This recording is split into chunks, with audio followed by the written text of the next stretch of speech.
Mga brods, may balita nga po tayo dito po kay Prince Kapiral. Dahil ito pong si Prince Kapiral, yun nga, na-release na ito ng Northport Batampier. Hindi siya pinapirma ng extension contract. So in short, ito pong si Prince Kapiral, pwede na itong kunin ng iba't ibang kupunan dahil free agent siya ngayon mga kabrods. So ito na ang SMB. Ay syempre, minamata nila yung mga big man ngayon sa PBA na available. Mga kabrods, yung hindi na tipong kailangan nilang makipag-trade pa. So ito pong si Prince Kapiral na isang 6'7" or 6'8" big man ng Northport Batampier mga kabrods dati, pwede nila itong kunin at pwedeng pamalit dito kay Nonoy Baclao dahil yun nga, hindi nga pinapirma ng SMB. Ito pong si Nonoy Baclao ng extension contract dahil yun nga pinaplano nila yung mga big man na pwedeng pamalit ni Nonoy Baclao.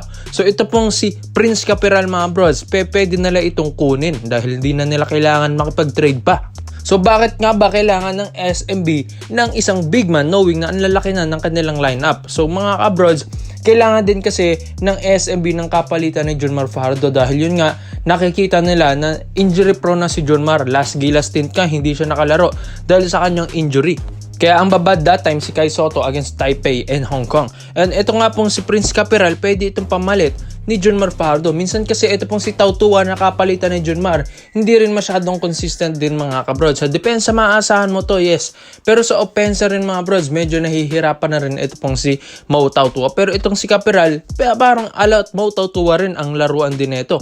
May tira sa labas, may depensa, pero yung opensa nito sa ilalim, talagang maaasahan mo rin ito pong si Prince Kapiral mga bros. Hindi man siya kasing galing ni na Tau Tua and Jonmar Fajardo, pero maaasahan mo ito from the bench, gagawa at gagawa pa rin ito kapag binibigyan mo ito ng magandang minuto. Di ba nga, nakatagal pa nga ito sa Barangay Ginebra San Miguel bago siya ma-trade sa Northport Batampier. So mga brods, talagang decente rin naman na big man ito pong si Prince Kapiral. Ang tanging ang kailangan lang ng SMB ay unahan ito pong si Prince Kapiral ng magandang offer dahil bali-balita nga ang hot shots. Minamata rin ito pong si Prince Kapiral dahil kailangan nga rin ng hot shots ng isang big man, and bali-balita nga sa Magnolia pinapauwi nila si Greg Slaughter. So ito pong si Kapiral mga brods, para sa akin magfi-fit din naman ito kahit papano dito po sa SMB dahil ito pong SMB kailangan din talaga nila ng big man na pwedeng maging consistent din dito sa all throughout this season natin mga brods dahil syempre kailangan nilang alagaan ang kanilang titulo ngayong All Filipino Cup. Yes, tapos na yung Commissioner's Cup, focus na sila sa All Filipino Cup mga brods, knowing na sila ang may hawak ng titulo ngayon, kaya kailangan nilang magkampiyon ulit dahil yan ang pangarap din ni Jonmar Fajardo na mag back to back din dito mga kabrods ngayong season na ito. Kaya kailangan din ng SMB ng mga backup centers like Prince Kapiral. Pero syempre mga brods, pinag-iisipan pa ito ng SMB management. Kung makuha ba nila si Kapiral, magiging consistent ba ito? Nasa good shape ba ito? Papayag ba siya sa offer na kahit minimum ang ibibigay ng SMB? So mga bros, syempre negotiation na ang mangyayari dito. Kaya hihintayin natin yung decision dito ng SMB kung kukunin nila ito pong si Prince Kapiral. Kesa naman sa makikipag-trade pa sila, maraming mga guards or forwards ang mawawala sa SMB. So sayang rin yun mga kabrod. So itong si Kapiral, habang may chance pa, why not kunin na ito ng SMB ngayon? Dahil yung mga free agent nga natin like Jesper Ayaay, Mike Tolomia, and Carl Brian Cruz, wala pang ang kupunan na kumukuha. As of now, ang big man lang talaga na malaki-laki dyan ay ito pong si Prince Kapiral talaga. Kaya komento mo lang ang opinion mo dito mga brods at isay natin yan.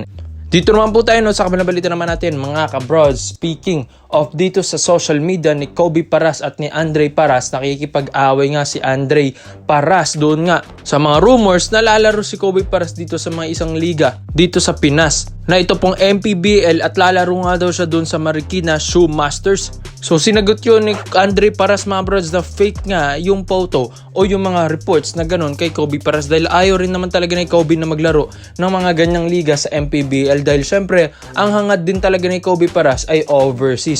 Ang last nga na huling pinaglaruan ni Kobe Paras ay doon sa Japan B-League ay doon nga sa Altered Chiba bago siya makapunta dyan mga brods ni Gata Albirex muna siya. Pero ito pong si Kobe Paras, hangad din talaga niya yung ibang bansang liga mga brods. Like syempre gusto niya dun sumunod sa mga yapak nina Parks, nina Kai Soto, Dwight Ramos, Terdy Ravena, Kiefer, sila RJ. So mga brods, kailangan din talaga ni Kobe Paras na maging consistent sa kanyang game dahil nga balibalita nga sa mga reports and sa mga latest photo ni Kobe Paras dito po sa Chooks to Go. Medyo slim na. Ito pong si Kobe. Hindi na siya ganun ka bato-bato like dati, di ba? Doon sa last na pinaglaro niya sa Japan B-League, sa Alter Chiba, talagang laki ng pinayat or binagsak ng katawan ni Kobe Paras. So may hirapan talaga si Kobe kung ang lalaroin niya ay power forward or shooting guard. Tapos ganyan siya kanipis. So may hirapan din talaga siya. Kailangan ni Kobe Paras mga brods sumali na rin dito sa ating PBA draft dito na sa PBA dahil syempre wala rin namang mga offers sa kanya overseas. So why not mag-try na this year ngayong PBA draft mga kabrods ngayong 2024 dahil malapit-lapit na rin yan. Palagi ngang sinasabi ni Kobe Paras, I'm going pro, pero hindi rin naman natutuloy pa yon. Pero sa PBA malaki ang tsansa na mag first round pick pa. Ito pong si Kobe Paras. So top 1 to 10 pasok talaga siya dyan mga kabrods. So sayang din kasi ang talent ni Kobe Paras, magaling din talaga na player to. Yun nga lang, kailangan na nung talaga niya ng isang guidance, ng isang sistema, ng isang program, ng isang kupunan. Kaya may bali-balita nga mga brods na pilit nga gustong ipadraft ng Barangay Ginebra Management ito pong kampo ni Kobe Paras. Dahil syempre sayang din kung hindi siya magpapadraft ngayong taon. Nasa sayang lang yung taon na padagdag ng padagdag yung kanyang edad.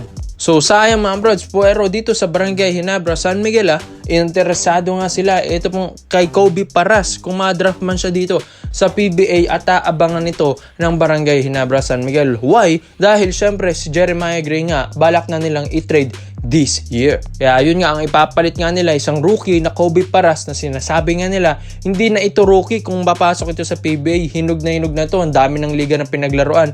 Mapa Japan B-League na I'm going pro. Tapos dito sa PBA, why not i-try niya dito mga brods? Kaya ang dami na rin experience ni Kobe Paras. Nagpa-draft pa nga siya sana doon sa NBA pero hindi naman siya nakuha doon. So athletic mga brods. Ito pong si Kobe Paras, UAAP champion. Dami na rin awards na ito sa Gilas, Pilipinas. High flyer, may shooting din talaga. And yun nga, yung kanyang ball handling skills lang kailangan niya. Pero sa isang 6'6 or 6'7" na ganyan ka-athletic, bibihira lang yan sa Pinas mga kabrods or sa isang Pinoy ballers na ganyang kalaki pero athletic pa. Kaya kailanganin din ito ng Ginebra, San Miguel mga brods kung sakaling magpapadraft si Kobe Paras. Aabangan talaga nila ito dahil sayang din yung talent niya na natitenga lang dahil kung ano-ano na lang daw ang ginagawa ni Kobe Paras, sabi nga nila. Dahil puro chill na lang si Kobe, lagi na lang pupunta ng Siargao or umiinom dun sa mga beach. Yes mga brods, wala namang problema dyan. Pero syempre, sayang din yung talent niya kung hindi siya magpapadraft sa kahit anong kupunan dito sa PBA or makapaglaro sa ibang bansa. So ikaw mga brods, Kobe Paras, worth it ba itong ma-draft ng Barangay Ginebra San Miguel or future first pick ba ito ng PBA ngayong 2024 if ever man na magpapadraft siya? Kaya komento mo lang pinyo mo dito mga brods at isa-isa natin yan. Salamat po sa panonood mga brods. This is Overrated dahil yun lang, I'm out.